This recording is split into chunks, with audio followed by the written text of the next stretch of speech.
thank you guys for all being here. I think this is a kind of a new wave, new opportunity for I think high school sports in general. I think promotion of programs, and doesn't matter who you are or what league you're in.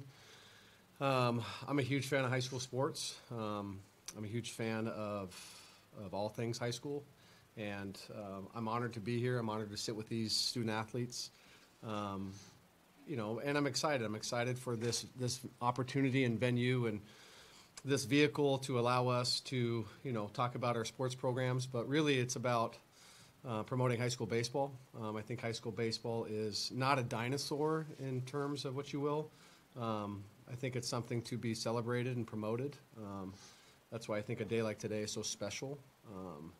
I think the world of high school coaches that are, in Southern California, the Mike Gonzaleses, the Chris Ashbocks, the guys that I deal with a lot in South County, and then obviously the guys we have in our league. I do think our league is one of the top leagues in the nation. There's a lot of great leagues in South Coast League and Sunset, the Bob Zamores of the world, and the Benji Madurs. So I'm for all high school sports, and especially high school baseball, and I want to be one of those, or help promote and advocate for our sport. Like I said, I have a vehicle that's JSerra, and I've had the opportunity to be there for 13 years and coach student athletes like this. But as you guys know in this room, I'm a biggest fan is not only these student athletes, but everybody else's that are in this league and that are in Orange County or Southern California. So today's a great day. I think it's a cool day. I'm excited about it. And we'll go from here. Brett, talk a little bit about maybe one or two things about each of the young men beside you here, and what kind of value they bring to the school, the program, things of that nature. Well, I think before on them, I think the one thing that we talk about and they kind of laugh at me about is the term efficacy is making people around you better, and I think that's probably going to be a common theme in these rooms when you talk to different teams. And guys like Blake and Michael and Cody, they're special athletes, so special student athletes. They all do things differently. They all have different demeanors to their game, different reactions, different emotions, and they're learning to go through the process of a competitive high school environment. Blake's been here for 4 years, Michael's been here for 3 years, and Cody's been here for 2 years now. They're all different in their own right, and they're all guys that are committed, and I think that's a great coup for them. But they want to make the guys around them better. They want to win just as much as the guy next to them. And what we as coaches are trying to do is understand that they aren't us. They didn't play in the 90s or the 2000s or the early 80s or what it was. So they're growing up in a different generation where there's a lot of obstacles, and but I think they're handling a lot of things fluently and well. And I'm lucky to have them because they're special kids and they're special players, and we wouldn't be JSerra without who they are currently. Obviously, have to honor the kids in the past, the great players that we've had in the past, and hopefully in the future. But these guys are the here and they're the now. Coach Hoover, you got the trip coming out there.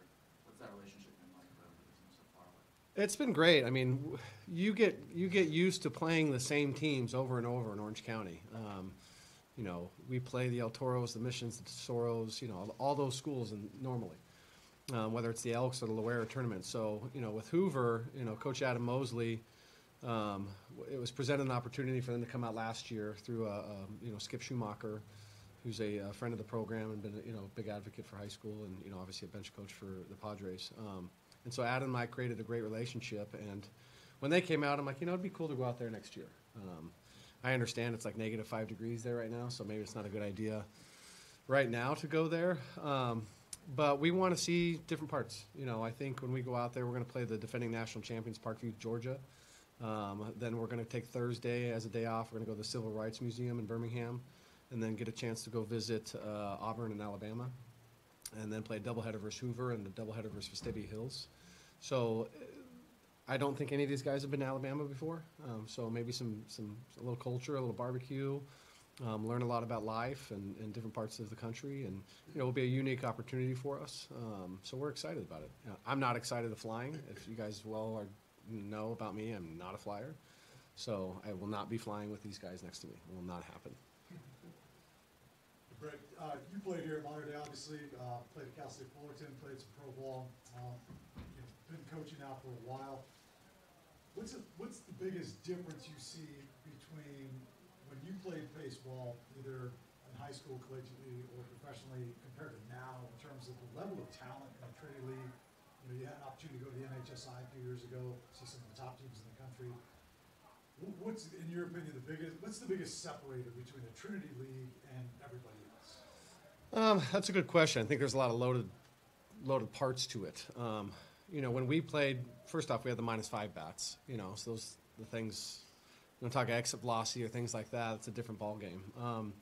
You know, transfers, didn't deal with transfers. I mean, it's just something you didn't deal with. You know, back in when I played 94 to 98. I think the players. I mean, we had the Mike Hessmans and the Mike Kolbachs, and you know, Gerald Laird was down the street, and you know, Pat Manning, and some great players. There was great players in Orange County. They're bigger, they're stronger, they're a little bit. You know, baseball. The game is still the same. You know, I think the coaching has gotten better around the county.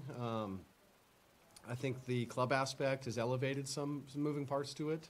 Like I talked about earlier, I think high school baseball has become more elevated as well. The Trinity League is one of the top leagues in the country, you know, but I could sit here and talk about the South Coast League as well. You know, so there's been some great avenues for our players. Do I think that, you know, our league has probably got the most Division I commits? Yeah. You know, do we want to put our, you know, the feather in the cap on that? Yeah, I think so. You know, but I also think, you know, you've got Donnie Barbara, who's been a college coach. You've got Sean Gilbert, who's been a college coach. You've got Eric Borba, who's won, you know, multiple CIF championships at De La Salle and done what he's done at OLU. You've got Richard Mercado, who's, you know, played at Arizona and has done wonderful things, and Malik has done, you know, at Santa Barbara. So there's this giant pedigree of outstanding coaches, I think, in our league. But now you add the players, and I mean, these three guys, you've got Arizona, USC, and UCLA, and, you know, that's just a snippet. You've got the facilities that, you know, each program has.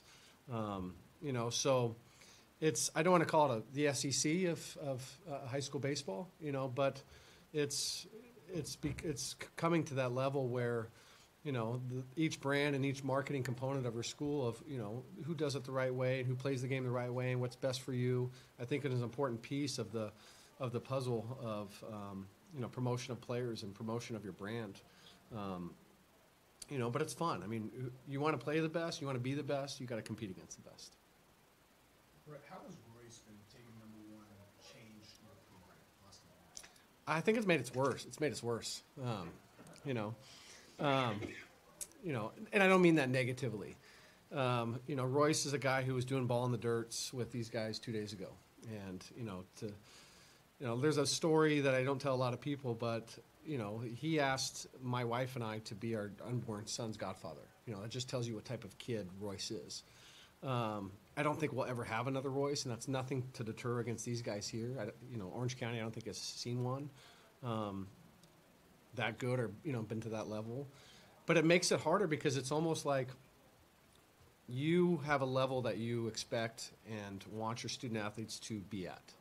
And when you're coaching a player like Royce, I mean, there's no one at that level. You know, there was no one there, and so that was hard to coach. That was hard to manage, and I didn't know how to coach that, and that's to no one's fault but my own.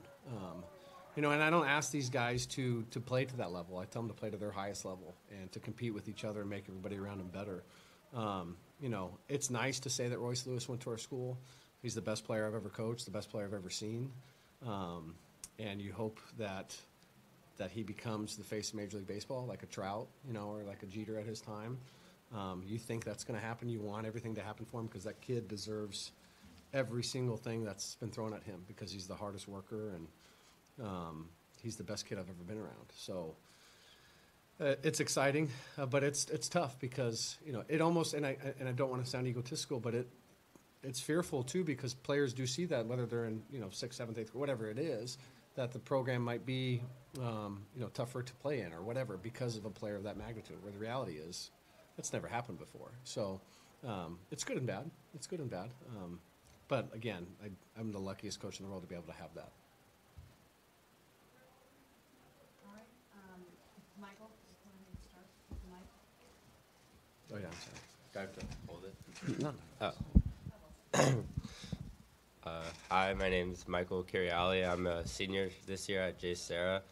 I'm going to play shortstop, and I'm committed to UCLA. This year, I'm looking really forward to competing with like the best kids in the league, and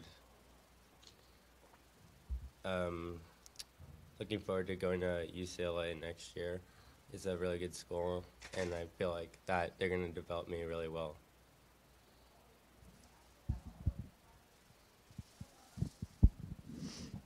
Cody Schrier, sophomore at JSerra. I'll play second base, a little bit of shortstop this year. I'm going to University of Southern California, and this year I'm looking forward to definitely competing against the best in the nation, Trinity League, as well as going to Alabama and playing my brother one last time in high school before he goes off to college. He did talk about that. We just wanna let you know. My name is Blake Klassen. I'm a senior at JSerra. I'll be playing first and outfield this year, and I'm committed to Arizona. And this year I'm looking forward to in Trinity, especially just league night games. It's a whole different atmosphere than any other games that I play. And then I'm looking forward to at Arizona the whole atmosphere of being in Tucson with no other professional teams being there. It's kind of its own city. Tucson's just a wildcat city, and I'm really excited to be a part of it. You guys are all going to Arizona, USC, UCLA. There has to be some ribbing. There has to be things going on, trash talk, various times. So, can you guys remember anything that comes to mind, or bets that you won between the Don't say that. No betting, but definitely some trash talking with Michael and Cody are both playing short at practice. Definitely, Yeah, I definitely say it. I definitely encourage it. Yeah. Yeah, some like a little bit when there's like USC UCLA football game. Me and Mike, we'll talk about it like week before. And, yeah, but next year we'll get them. But no, not betting. Just a little trash talking for fun every now and then. Cody, why don't you stay on the mic there and tell me a couple things about USC and the coaching staff and why you chose that program to go there, and that's going to be the same question for each of you. Yeah, no, it totally felt like home to me when I went there. I actually was a huge fan of UCLA before going there, so it was almost like, all right, we'll just go to check it out, see what it's about. Went there, close to home, really loved it. Parents really loved it. I mean, the facilities are beyond amazing, and then coaches were super nice, love them too. And I'm able to stay close to home, and parents can still come to the games and watch me play because they love that. And so that'll be fun. And weather in SoCal, can't beat that. So I think it's a great program, and the history there and people that have went there, I think it's really great, and it's a good fit for me. Sorry, so the question was like what? Tell me a little bit about University of Arizona, the coaching staff, and why UA. Yeah, so first time I never really had like a dream school. I was talking to Arizona. I was like, all right, yeah, I'll go check it out. Instantly just fell in love with it. I always loved playing at JOs. I love heat. I love just everything about Arizona. And then meeting Coach Johnson and Coach Brown and Coach Lawn, it just seemed to click with, they knew what they wanted out of me. I really loved the respect that they had for me and my abilities. And I fell in love with the facility and everything just about Tucson.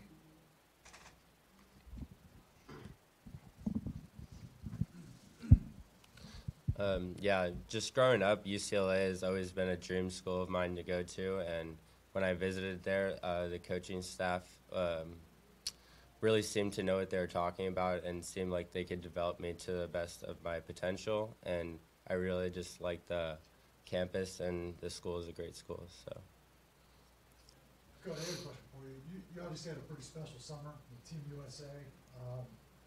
You guys winning the gold medal, being MVP. How do you feel that last season's play or competition on JSerra's team, obviously either in the Trinity League or out, non-league feel that prepared you for that experience?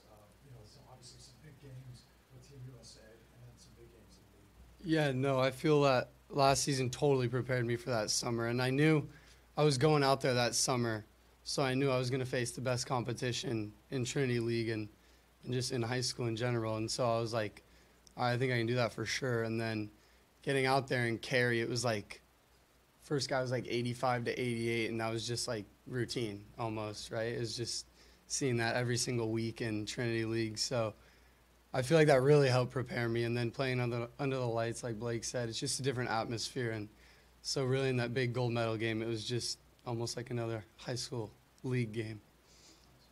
And Michael and Blake, for you guys, obviously the draft coming up in June, you guys are both highly thought of prospects for that. How do you kind of set that aside, at least for the next few months, and really focus on what it is you guys are trying to accomplish as a team and, trying to win league? I haven't put much thought of it at all. All I'm thinking of is just what I'm going to accomplish that day coming and not thinking about what the long picture would be other than just winning a Trinity League championship and hopefully a CIF championship. And just keeping to my routine just kind of helps me with my tunnel vision of not even focusing really too much on the major league aspect of just I'm trying to be the best I can be to help my team win.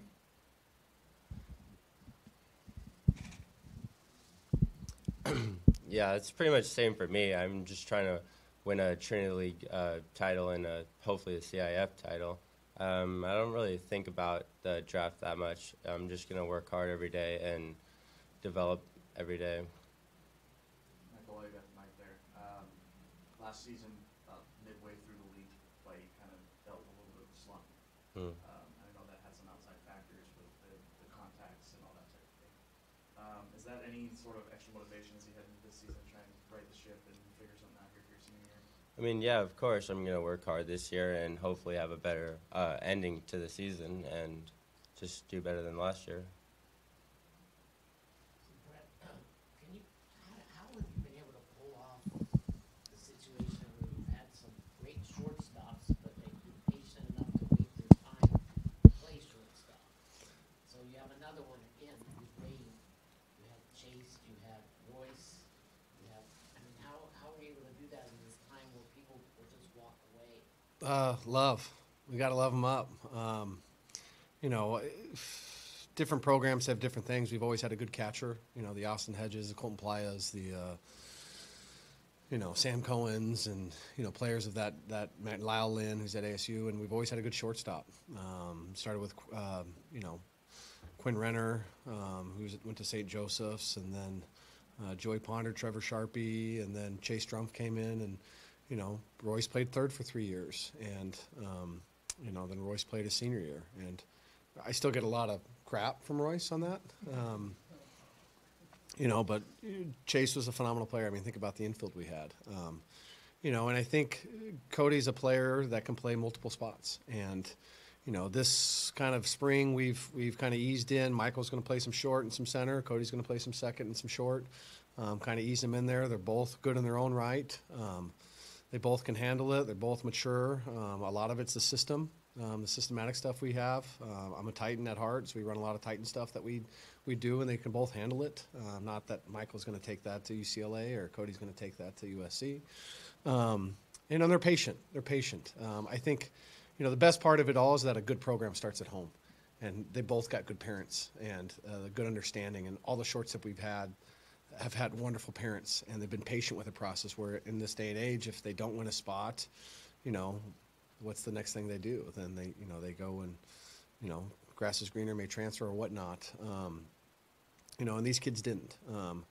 But we knew Cody was going to be special when he was an incoming freshman. We knew Michael was going to be special when he was coming in as well. So, it's kind of a learned thing in this day and age, but, they've been wonderful about it, and it's been exciting. Coach, we got it there. Heading into the season, the loss of Lee, we kind of spoke a little bit earlier about Gage a little bit, but what is your outlook for the pitching rotation? Ryan Farmer. Ryan Farmer has been our best pitcher all fall and all winter, and I think he's thrown probably 25 innings, and I think these guys would agree. He hasn't given up an earned run. You guys saw touches of him against Harvard Westlake last year in the semifinal. He's got an uptick in velocity. His breaking stuff's gotten sharper. So, I sat down with him and his family. I told his dad that, you need to be proud of your son. I mean, I'm sure he is, but that kid has really elevated his game and been exciting. Oh, yeah. Game 1, he's getting the ball. He's getting the ball against Ukaipa. So, Gage is a little tender right now, so we're not shutting him down, but seeing where he's at. And Gage is, every piece of electric and cold as ice, and he goes against the big guns. So we're happy with Gage. And Andrew Miller won some huge games for us last year, the La Mirada Boris Classic, and every game that Andrew pitches has been a low-scoring affair where he keeps us in the game and sinker slider and does some really good things. Jared Glenn's been phenomenal for us. Hunter Cranton actually will have to sit out. And then Luke Jewett, someone a name you probably haven't heard, but there's some people in this room that have. He's dynamic and he's electric and he's got good stuff and he's a 3-pitch mix. And I think, for a newcomer of the year, Luke Jewett's going to be pretty special. But we like our staff. We can mix and match them. We're almost at the point, do we do what Murrieta Mesa did in 2016 where, their coach was, I know it was brought up as a discussion I think on Facebook the other day, but mixing and matching our staff and trying to do that. Most teams go with 3 starters. We might go with 7. So we feel like we have the depth to do that, to be able to mix and match the pieces. But right now, it does start with Gage and Andrew, but I'm really proud of that young man. He's done phenomenal things, and it's been fun to watch, and he's been really good. Like you talked about playing a little bit of outfield this year. We saw that a little bit during scout ball. In my opinion, it seems like a really good fit. Is that something that college coaches approached with you, or is that just something you took upon yourself, or you and Coach K discussed, and obviously long term that could eventually help you? Yeah, so that had always been in my back pocket because he stuck me in the outfield a little bit of freshman year just to get a feel for it, but that's all I played for sophomore year, so that's something I've been comfortable with. And then junior year, it just kind of not faded away, but it just felt more of a right call to put me at first. And then I've been talking around, and then Angels found a spot for me for outfield, and I go, perfect, this will help me to put myself out there as I'm not just a first baseman, I can move around. And then being recruited by Arizona, he said that he liked me a lot at first, and as the times progress, he keeps talking about, yeah, we like you at first, but now we can see you as an outfielder now, so that just helps me to be more versatile just to get my bat in the lineup. And I think Blake's got one of the most special left-handed bats in Southern California. One of the big things. And not to take his thunder, but when talking to Coach Johnson, I think Blake's got the ability to be one of the best left-handed bats in Orange County or Southern California. So, it's a special offense. It's a really, really special offense. Cody, Last question? real quick. Yeah, last question. Fair or foul on the double? Didn't even know where it went. I'm saying fair. I'm called it fair, so. I just had to Yeah. tie up that loose end.